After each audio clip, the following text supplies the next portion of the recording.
के बाद फिर से आपका स्वागत है इस वक्त में। और इस वक्त हम बात करेंगे केरल में बढ़ते हुए कट्टरवाद की, जिसके तहत इजराइल हमास जंग के दौरान केरल में हमास के समर्थन में निकाली जाने वाली रैलियों में हमास के लीडरों के समर्थन में जमकर प्रदर्शन होते रहे। कांग्रेस पार्टी और सीपीएम ने मानो इन रैलियों को लेकर दोनों में होड़सी मची हुई थी, लेकिन केरल के एक सालाना जलसे में पलक्कड़ के युवाओं ने आतंकी संगठन हमास के पूर्व चीफ याह्या सिनवार और इस्माइल हानिया के बैनर लेकर जुलूस निकाला। 3000 से अधिक भीड़ के इस जुलूस में हमास लीडरों को अपना हीरो बताना सियासी गलियारों में चर्चा का विषय बन गया है। त्रितला फेस्ट के आयोजक का दावा है कि यह फेस्ट किसी मस्जिद का नहीं था, बल्कि इसमें कई समुदायों के लोग शामिल थे। फिर हमास के पोस्टर किसने निकाले? इससे पहले केरल विश्वविद्यालय के युवा वार्षिक समारोह में फिलिस्तीन समर्थन में रैलियां निकालते रहे हैं। फेस्ट का नाम इंतिफादा रखा गया था, जिसे हमास के लड़ाके के एक मजहबी स्लोगन मानते हैं। आखिर इन युवा पीढ़ी को कट्टरता के दलदल में कौन धकेल रहा है? आगामी विधानसभा चुनाव के मद्देनजर सीपीएम सरकार पीएफआई और दूसरे इस्लामी संगठनों को इन रैलियों को लेकर मनाही नहीं कर पा रही है। क्या वजह है?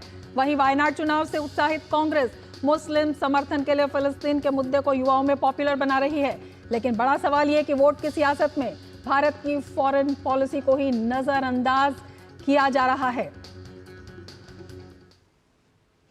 और इसी पर दिखाते हैं भाजपा नेता केवीएस हरिदास का कहना है कि हमास आतंकी संगठन है और केंद्रीय एजेंसियों को इस पर कार्रवाई करनी चाहिए। We all know that the Hamas is a non-terrorist organization. The government of India always defends the state of Palestine, but never supported the Hamas. Here in Kerala, the so-called people have shown the courage to come out with the photograph of these terrorist leaders. The central agencies have to investigate it. तो एक बेहद संवेदनशील और गंभीर विषय है। हमारे साथ खास मेहमान जुड़े हुए हैं, शेखर अय्यर जी हमारे साथ जुड़े हुए हैं। शेखर जी, आपसे जानना चाहेंगे क्या हो रहा है वहां पर?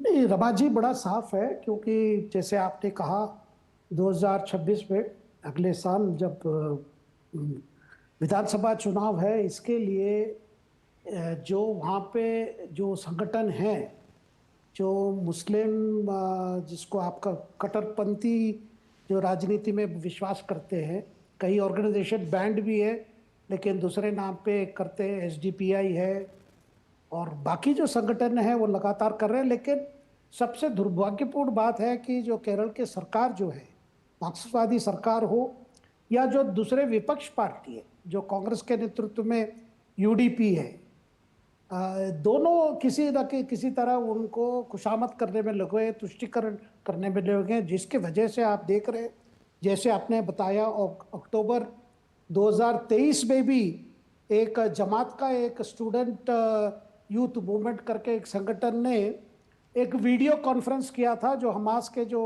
लीडर है, जो उनके फाउंडिंग मेंबर हैं, उनके पोलिट ब्यूरो के खलीद मशाल का 7 मिनट का वीडियो दिखाया था। लेकिन देखिए, वीडियो दिखाने की बात नहीं है, लेकिन उसमें ज़्यादा जो हमने जो देखा, उसमें हिंदुत्व को ये करो, नष्ट करो, हिंदुत्व को जड़ से उठा के फेंक दो, इस तरह के नारेबाजी भी उसमें हुआ था। और ये जो हमास के जो लीडर है, उन्होंने भी किया था उस समय जब बात, क्योंकि ये तब हुई थी जब हमास के जो वहाँ पे इजराइल पे जो आतंक की कार्रवाई हुई थी, जिसके बाद इजराइल ने वहाँ पे बहुत बड़ी कार्रवाई की थी। बिल्कुल शेखर जी, एक चिंता का विषय ये भी हो जाता है कि हमास के लीडर्स को हीरो बताना युवा पीढ़ी को कहाँ धकेल रहे हैं वहां पर नेता? बिल्कुल, देखिए इन ऐसे आतंकवाद नेताओं को ग्लोरीफाई करके वो जो वहाँ के जमात हो या बाकी जो संगठन है जो कर रहे हैं, उसको जो हमारे मेन स्ट्रीम पार्टी को सपोर्ट कर रहे हैं, ताकि भाई हमें मुसलमान वोट को ठीक तरह से डलनी चाहिए, उसमें कोई ये नहीं होनी चाहिए। और ये दोनों पार्टी के बीच में एक कंपटीशन लगी हुई है, होड़ लगी हुई है, कांग्रेस और ये जो आज जो फरवरी 17 तारीख की जो फंक्शन की बात है, वो पालक्काड जिले में जो तिरतला के उर्स है, वहाँ के जो पंचायत है, वहाँ के मस्जिद भी इस उर्स को मतलब एक प्रकार से एक त्योहार जैसे बना रहे हैं। उसमें आपने देखा जो हमास के जो मुखिया है इस्माइल हानी और याह्या सिनवार और जो हिजबुल्लाह के हासिम नजरुल्लाह, इनको तस्वीर को लेकर पोस्टर निकाले गए थे। और इन तीनों नेता जो है, ये उग्रवादी नेता है, इनको इजराइल ने खत्म कर दिया था कार्रवाई पे, मिलिट्री कार्रवाई भी खत्म हो चुके हैं। और वहाँ पे जो कांग्रेस के नेता वीटी बलराम हैं और दूसरे जो केरल के मंत्री है एमबी राजेश, जो पहले वो यहाँ पे संसद सदस्य पे रह चुके हैं, ये इसमें पार्टिसिपेट किए थे। तो कहीं ना कहीं कांग्रेस और मार्क्सवादी पार्टी के नेता इसको समर्थन दे रहे। एक जो समर्थन, जो मैं मानता हूँ खुले समर्थन नहीं है, लेकिन उसमें पार्टिसिपेट कर रहे हैं। क्योंकि वो पार्टिसिपेट कर रहे हैं, विषय गंभीर बन रहा है। जब 2023 में जो स्लोगन्स रेज किए गए, उस पर केरल के मुख्यमंत्री ने एक बयान दिए थे, नहीं अगर कुछ आपत्तिजनक है तो कार्रवाई करेंगे, लेकिन अभी तक कोई कार्रवाई नहीं हुई। जैसे चुनाव नजदीक आ रहा है रमा जी, हम देख रहे हैं ये पार्टियां जो केरल के कम्युनिस्ट पार्टी हो या कांग्रेस पार्टी, इनसे समर्थन लेने के चक्कर में ये सारी चीजों को टॉलरेट कर रहे हैं। इसकी वजह क्या लगती है शेखर जी? क्यों सीपीएम सरकार जो है इसी को जो है अपनी चुनावी सीढ़ी बना रही है और लगातार इस पर, क्योंकि ये नई घटना नहीं है, लगातार इस तरह की बातें हो रही हैं, देश की जो विदेश नीति है उसको भी अनदेखा इसमें किया जा रहा है, युवा पीढ़ी को कट्टरता के दलदल में धकेला जा रहा है, तो वजह इसकी क्या है? रमा जी, इनकी कोई चिंता नहीं है कि पिनराई विजयन की सरकार हो या वहाँ के स्थानीय कांग्रेस के नेतृत्व हो। क्यों, हमारी केंद्र कांग्रेस नीति भी कोई ज्यादा फर्क नहीं है। भाई तुष्टीकरण करो, अपने वोट हमें गिरना। अब दोनों को लग रहा है, देखिए IUML, इंडियन यूनियन मुस्लिम लीग, जो कांग्रेस के समर्थक दल है वहाँ पे, लेकिन अन्य जो मुस्लिम संगठन है वहाँ पे, कुछ संगठन तो तीव्रवाद को डायरेक्टली भी सपोर्ट कर लेते हैं और कट्टरपंथी को ज्यादा समर्थन देते हैं। उनकी सपोर्ट चाहिए। उनको लग रहा है कि अगर हम कार्रवाई करेंगे, कुछ कहेंगे, इस पर बैन लगाएंगे तो हमारी वोट को क्या होगा।